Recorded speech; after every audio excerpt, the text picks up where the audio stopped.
भारत माता की जय हो। वंदे मातरम। वंदे मातरम। बहुत बहुत धन्यवाद। आज इस कार्यक्रम में हमारे बीच में हमारे खास मेहमान प्रदेश महामंत्री भारतीय जनता पार्टी श्रीमान भजनलाल जी शर्मा साहब और हमारे जिलाध्यक्ष श्रीमान जगराम जी बिश्नोई साहब, हमारे पूर्व विधायक श्रीमान अर्जुन जी गर्ग साहब, पूर्व मंत्री और पूर्व विधायक श्रीमान मिश्रीलाल जी चौधरी साहब और हमारे अध्यक्ष नगर पालिका बिलाड़ा श्रीमान रूप सिंह जी सीरी साहब और सभी यहाँ पर विराजमान पार्षदगण। और मुझे तो आज खुशी की बात है कि ये 25वीं जो आज 25 तारीख है और अटल बिहारी वाजपेयी जी की जो 96 ये जन्म जयंती है उनकी, इस अवसर पे हमारे आज उनका सबका बिलाड़ापुरा नगर पालिका के अध्यक्ष और सभी हमारे चुने गए पार्षद गणों का हमारे भजनलाल जी के द्वारा आज जो इस सभा में पधारे हैं उनके द्वारा जो ये स्वागत सभा भी साथ में हम इसको मान लेते हैं, तो सबका आपका पुनः बहुत बहुत स्वागत है, आपको धन्यवाद है, आपको बधाई है। और मुझे पूरा विश्वास है कि ये कार्यकाल जो 5 साल का आपका होगा ये स्वर्णिम अक्षरों में लिखा जाएगा बिलाड़ा के विकास के लिए। और हमारे धनलाल जी सोलंकी, जिला महामंत्री बाबूलाल जी राठौर, मंडल अध्यक्ष जी मनोज सिंह जी हमड़, पूर्व अध्यक्ष नगर पालिका, सुमित्रा जी बिश्नोई पूर्व प्रधान, कमलेश जी मंडल अध्यक्ष दिया, पुखराज जी खोजा मंडल अध्यक्ष, मदन सिंह जी पूर्व मंडल अध्यक्ष, लक्ष्मण जी पटेल उपाध्यक्ष नगर पालिका बिलाड़ा, शरण जी चौधरी युवा मोर्चा और सभी सम्मानित मंच, मातृशक्ति और सभी किसान भाइयों, युवाओं और मित्रों और मीडिया के दोस्तों, आज हमने बहुत ही विस्तार से माननीय प्रधानमंत्री जी को सुना और कई चर्चाएं की, वो हमारी पूर्ण हुई। मुझे लगता है कि और भी अगर समय होता तो माननीय प्रधानमंत्री जी कई चीजें जो हैं जो भ्रम फैला हुआ है वो दूर करते, लेकिन उसके अलावा हमारे कृषि मंत्री जी जो है समय समय पे और भारत सरकार की तरफ से समय समय पे अगर हम चाहे सोशल मीडिया चाहे न्यूज को देखें, हर शंका और भ्रम को दूर किया है। जो एक किसानों के 3 कानून आए हैं, मैं सबसे पहले तो मैं भजनलाल जी को बहुत बहुत धन्यवाद और बधाई देना चाहता हूं कि हमारे ये जोधपुर संभाग के प्रभारी हैं और इनका नाम और इनकी ख्याति और इनके द्वारा जो प्रबंधन किया गया है चुनाव का, जो अभी पाली में पंचायतों का चुनाव हुआ, जिला परिषद और 10 पंचायत समितियों का, तो एक कीर्तिमान स्थापित किया पूरे राजस्थान में। आप देखेंगे 33 जिला परिषद की सीटें थी, उसमें से 30 सीटें जो हैं भाजपा को मिली और सिर्फ 3 सीटें कांग्रेस को मिली। और इसके साथ ही 10 पंचायत समितियों की सीटों में से 9 सीटें भाजपा को मिली और 1 कांग्रेस को मिली और सिर्फ वो भी 1 वोट का फर्क। तो आप सोच सकते हैं कि पाली जिले का किसान प्रधानमंत्री मोदी जी के द्वारा जो 3 कानून लाए हैं, उन 3 कानूनों पे इतनी जबरदस्त सहमति, जबकि राजस्थान में कांग्रेस की सरकार है, ये अपने आप में बहुत बड़ी बात है। और मैं चुनाव के प्रबंधन के लिए भी हमारे भजनलाल जी शर्मा, हमारे महामंत्री जी को भी धन्यवाद दूंगा कि उन्होंने जिस हिसाब से निर्णय लिया, सही प्रत्याशी छांट करके दिए, जिससे जबरदस्त आम जनता ने उन पे विश्वास करके जिताया। इसलिए मैं पुनः भजनलाल जी को बहुत बहुत धन्यवाद अर्पित करता हूं। आपके बिलाड़ा भी आपके संभाग में आता है, यहां पर भी जरूर हमें 35 में से 18 सीटें मिली, लेकिन हमें और लोगों का सहयोग, हमारे पार्षदों का सहयोग, मैं उन सभी को धन्यवाद देता हूं जो हमारी विचारधारा के साथ जुड़े और जुड़ करके हमारे 35 में से 25 जो वोट हैं हमारे अध्यक्ष को, नगर पालिका के अध्यक्ष को हमारी भारतीय जनता पार्टी को मिले, इसलिए सभी का मैं बहुत बहुत आभार देता हूं। दूसरी बात मैं बताना चाहूंगा कि जिस हिसाब से पूरे देश में एक माहौल किया जा रहा है, मैं ये चाहता हूं कि आप ये बात जगह जगह हमें पहुंचानी बहुत जरूरी है। यहां पर भी राजस्थान में भी प्रयास किया जा रहा है किसानों को गुमराह करने का, लेकिन हमारा किसान यहां मजबूत है। हमारा किसान इस बात को समझता है कि मोदी जी जो 3 कानून लाए हैं वो किसानों के हित में है, और मोदी जी जो हमेशा करते हैं वो किसानों के हित में करते हैं। ऐसा मोदी जी कभी कोई काम नहीं करेंगे कि जो किसानों का अहित है। मैं अगर 5-6 साल के पीछे की बात आपको बताना चाहूं तो ये बता रहा हूं कि आपको पिछले 6 साल में जो मोदी जी ने काम किए हैं किसानों के लिए, कभी कांग्रेस ने सोचा भी नहीं था। इतने लंबे राज के बाद में भी उन्होंने किसानों के बारे में कभी भी नहीं सोचा कि प्रधानमंत्री फसल बीमा की योजना का जो फायदा किसानों को पहुंच रहा है वो अपने आप में बहुत बड़ी बात है। करीब 90,000 करोड़ रुपए जो पिछले साल जो किसानों के उनके क्लेम के सेटल हुए, ये बहुत बड़ी बात है। नहीं तो आप सोच सकते हैं कि 90,000 अगर प्रधानमंत्री फसल बीमा योजना नहीं होती तो ये 90,000 करोड़ किसानों के खातों में सीधे नहीं पहुंचते। और यही नहीं, आज तो जिस हिसाब से पीएम किसान योजना के तहत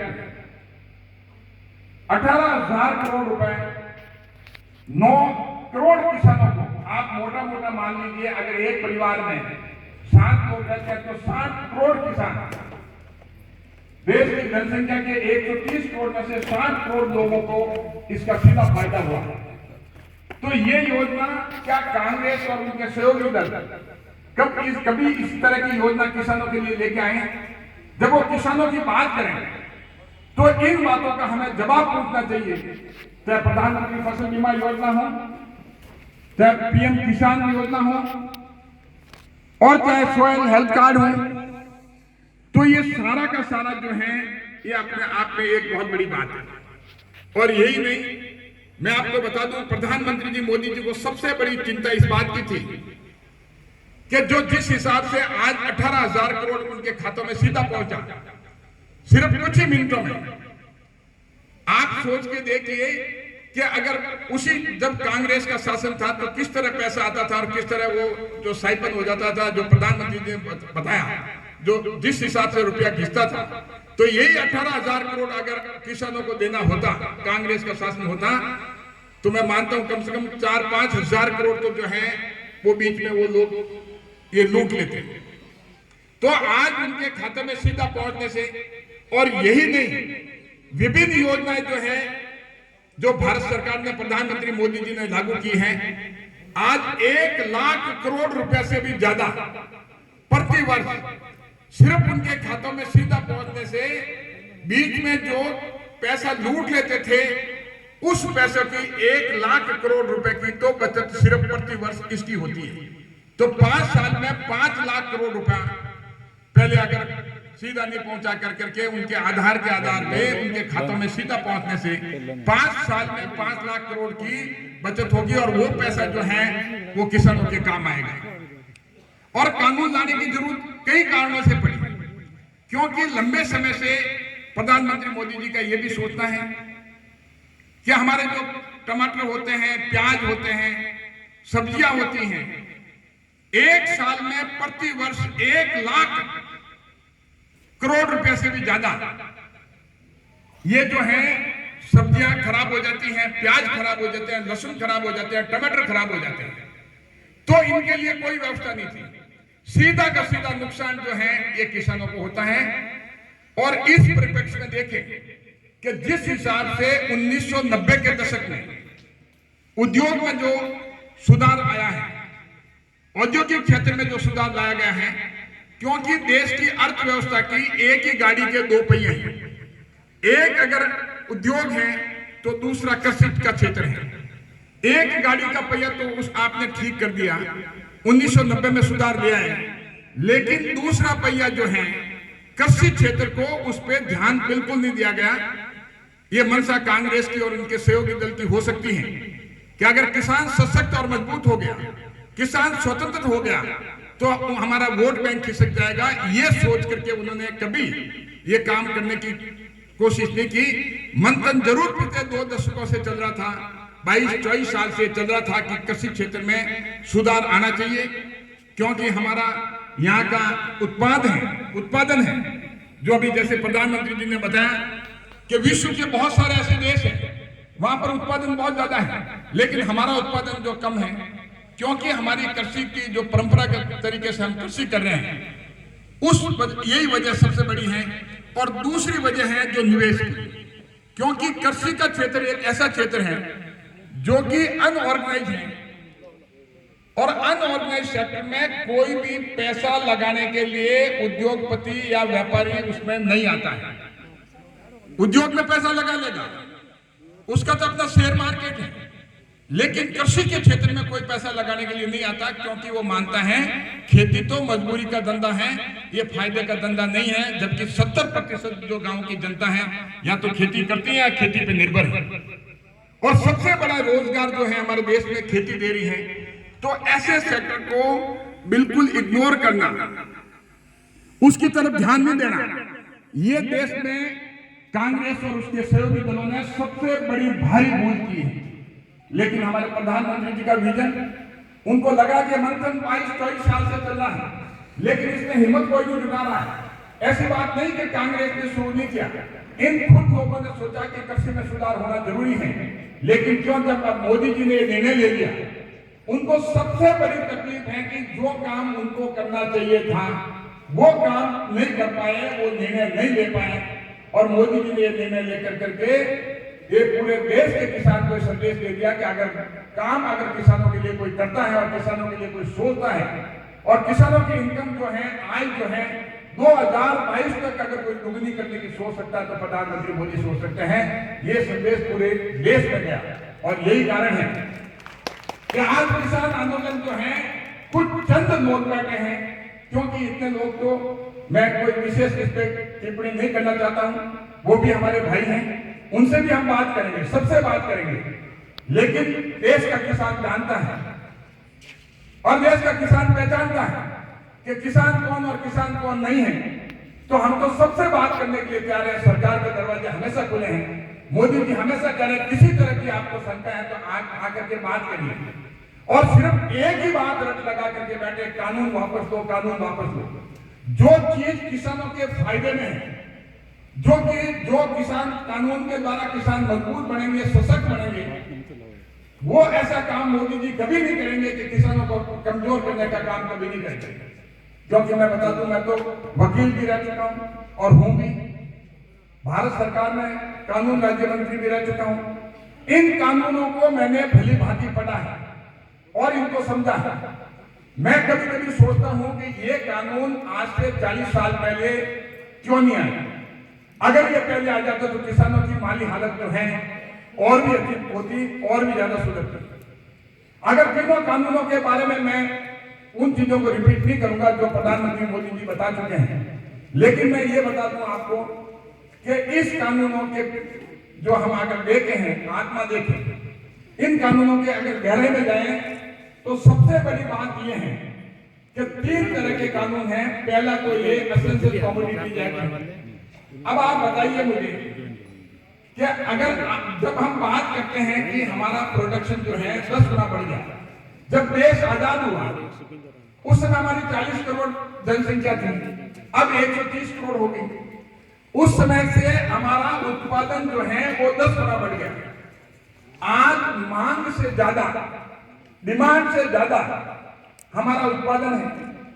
अब आप बताइए कि अगर आपकी मांग ही नहीं है, आपके कृषि उत्पाद की मांग ही नहीं, तो उसके भाव कैसे बढ़ेंगे, कौन खरीदेगा?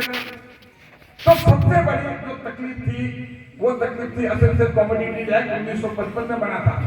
उस समय हमारे पास कृषि उत्पाद कम था, उस समय बनाने की हमारी मजबूरी थी, क्योंकि काला बाजारी और जमाखोरी का उस समय हो सकती थी, क्योंकि कृषि उत्पाद है ही नहीं। डिमांड तो उस समय 1955 में ज्यादा थी और उत्पादन कम था, तो उस समय वो कानून लेके आए। लेकिन अभी स्थिति जो है बिल्कुल बदल गई है, उत्पादन ज्यादा हो गया और मांग कम है। तो मांग कम है तो उसका एक ही तरीका है कि माल जो है दूसरे देशों में निर्यात उसका कैसे किया जाए। तो निर्यात में सबसे बड़ा रोड़ा और अड़ंगा जो था वो एसेंशियल कमोडिटीज एक्ट था, क्योंकि कोई भी व्यापारी उसमें निवेश नहीं करना चाहता था।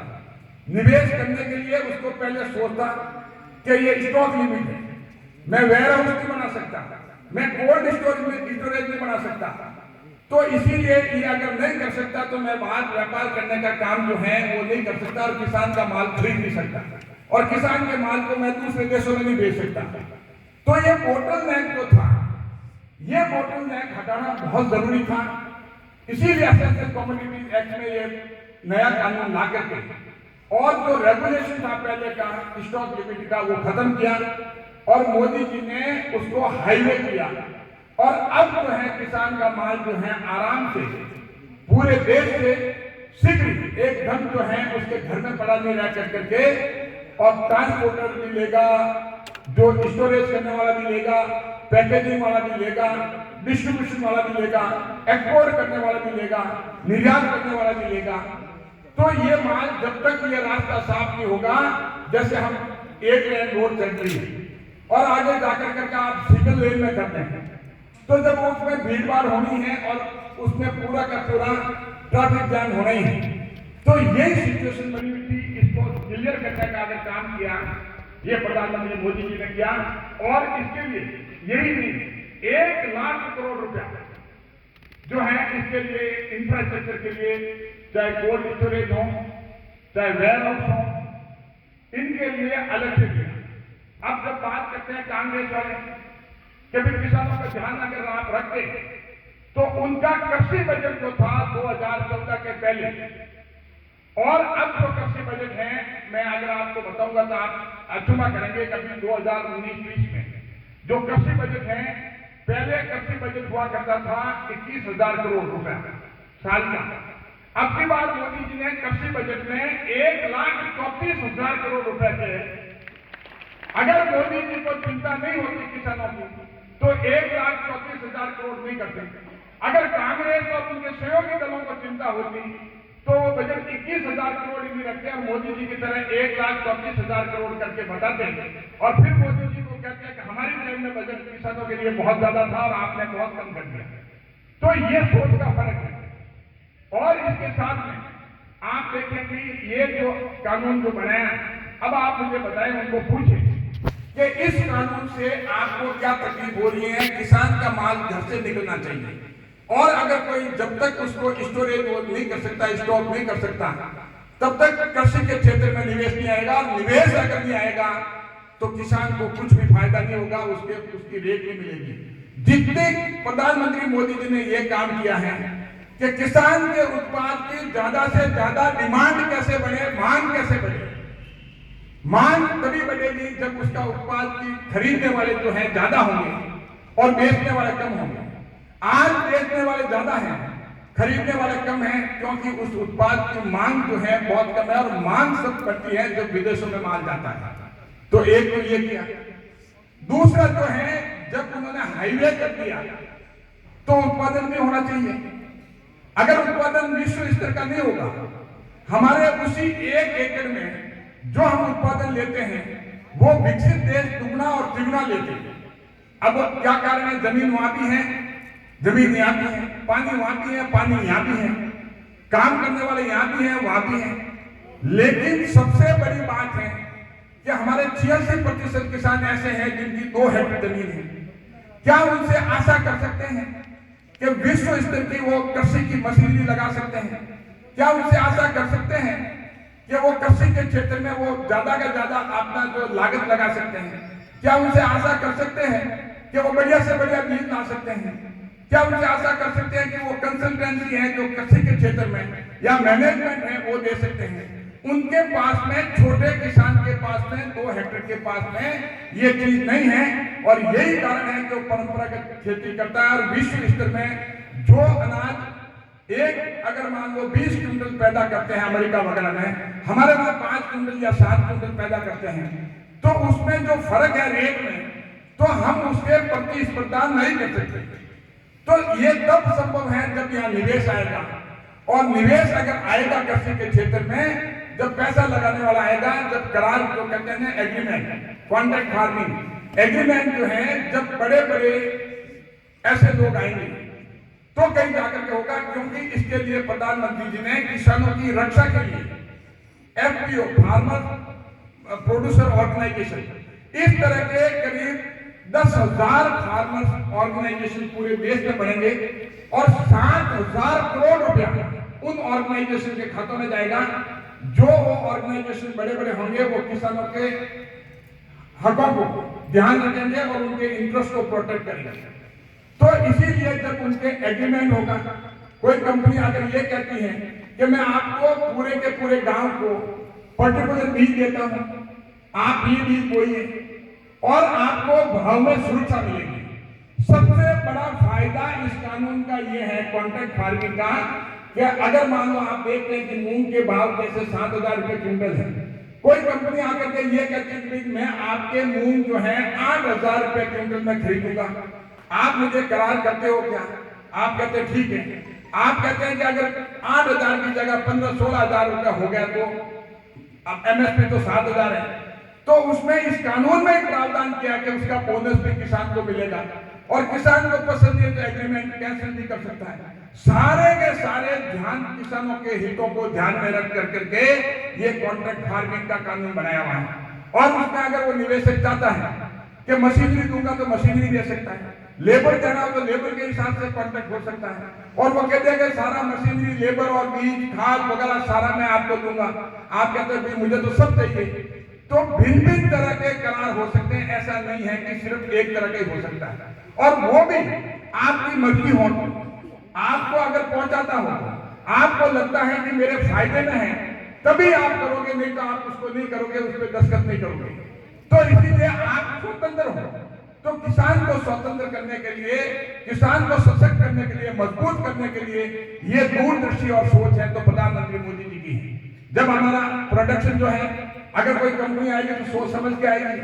जब आपको 8,000 दे रही है तो वो ये सोच के देगी कि वो बाहर एक्सपोर्ट भी कर देगा, दूसरे देशों में माल ले जाएगा जो कि अभी नहीं जा पाता, और अगर उसमें उसके साथ साथ वो आपको देगा तो उसके कृषि विशेषज्ञ भी होंगे, उसके मैनेजमेंट करने वाले भी होंगे, उसके विश्व स्तर की मशीनरी होगी, विश्व स्तर का बीज होगा, और हर तरह से जो है वो किसान को मदद करके वो चाहेगा कि इस जमीन में जो किसान प्रोडक्शन अगर 5-7 क्विंटल ले रहा है तो मैं 20 क्विंटल कैसे लूंगा। उसका फायदा किसान को भी होगा और उस बिजनेसमैन को होगा और देश की आर्थिक स्थिति बढ़ेगी। तो दूसरा कानून कॉन्ट्रैक्ट फार्मिंग का ये है। अब आप उनको पूछो कि राहुल गांधी जी ने ये कानून या उनके जो भी उनके विपक्ष है, क्या उन्होंने इन कानूनों की व्याख्या की है, पढ़ा है? लेकिन वो बहस करने के लिए तैयार नहीं है, वो तर्क वितर्क करने के लिए तैयार नहीं है। उन्होंने तो एक ही रट लगा रखी है वापस वो। तभी तो प्रधानमंत्री मोदी जी ने कहा कि वो हमारे पास आए हैं, हमें बताएं कि इस कानून में क्या गलती है, कौन सा कानून किसानों के हितों के खिलाफ है। अगर आप बताएंगे तो उस कानून को हम वापस लेने के लिए तैयार हैं और उसमें संशोधन करने के लिए तैयार हैं। लेकिन उनको पता है कि इस कानून में कोई कमी नहीं है, किसानों के फायदे का है, लेकिन तर्क वितर्क वो करना नहीं चाहते और एक दबाव देना चाहते हैं, एक गलत नीति अपनाना चाहते हैं, क्योंकि उनकी राजनीतिक धरती जो है वो खिसक चुकी है या खिसकने वाली है। तो इस तरह के लोग जो है वो सोचते हैं इसमें मोदी जी को और भारतीय जनता पार्टी को, किसान देश का जो है पूरा का पूरा मोदी जी के साथ है, भारतीय जनता पार्टी के साथ है, उसको गुमराह कैसे किया जाए, सिर्फ और सिर्फ यही है। किसानों का हित जो है ये लोग नहीं देख रहे हैं। और तीसरा कानून, अंतिम में मैं 3-4 मिनट और लूंगा। तीसरा कानून जो एपीएमसी से जोड़ते हैं, वो एपीएमसी से जोड़ने का कानून नहीं है, वो मार्केटिंग से जोड़ने का कानून नहीं है। वो कानून भारत की संविधान के मंशा के अनुसार है। आप देखिए चेन्नई में कार बनती है, एक कार का मालिक एक जापान में कार बनती है, जर्मनी में कार बनती है। पूरे भारत में या किसी तरह का उद्योग का उत्पाद हो, भारत में कहीं भी वो बेच सकता है, उसकी कोई रोक टोक नहीं है। ये नहीं कि वहां पर दूसरे देश की गाड़ियां भी आ सकती हैं, पूरे देश में कई तरह का उत्पाद बनता है, वो कहीं भी जा सकता है। लेकिन किसान का उत्पाद जो है वो किसान स्वतंत्र नहीं था, और किसान का उत्पाद खरीदने वाला व्यापारी वो स्वतंत्र नहीं था, और एक सिर्फ मंडी का सिस्टम कर रखा था। तो प्रधानमंत्री मोदी जी ने कहा कि मंडी भी रहेगी, लेकिन किसानों के दूसरे रास्ते हैं। अगर हमें जाने के लिए कई जगह जाने के लिए सिर्फ आपने एक पतली गली अगर दे रखी है, 8 फुट की गली, सिर्फ उसी में से जाना है, एक वही मंडी का रास्ता है। और अगर मोदी जी जो है उसमें 50 रास्ते अगर आप दे देते हैं, तो उसमें कांग्रेस को किस बात की तकलीफ, राहुल गांधी और उनकी सहयोगी पार्टी को किस बात की तकलीफ? अगर किसानों के लिए इतने रास्ते अगर खुले हैं, तो रास्ते वो किसानों के फायदे के लिए हैं, उनके नुकसान के लिए हैं। तो इसलिए ये कानून इसलिए लाया गया है कि भारत के संविधान में लिखा कि हर उत्पाद जो हर व्यक्ति पूरे देश में कहीं भी दे सकता है, जिसमें लिखा है, मैं इंग्लिश में एक लाइन बताता हूँ, freedom of trade and commerce, पूरे थ्रूआउट कंट्री में। अभी मैंने एक हाईकोर्ट में केस पेश किया, उसमें राजस्थान सरकार, अशोक गहलोत सरकार ने एक नोटिफिकेशन जारी किया कि फैज पार्क जो भीलवाड़ा में होता है वो राजस्थान से बाहर नहीं जा सकता।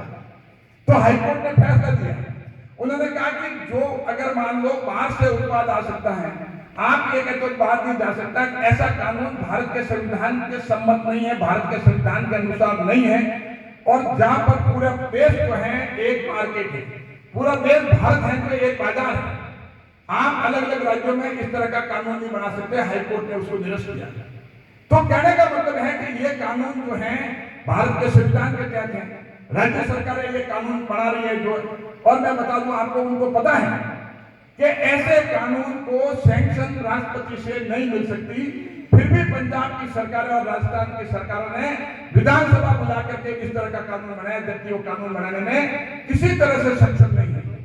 तो सिर्फ और सिर्फ इसमें वो राजनीति कर रहे हैं।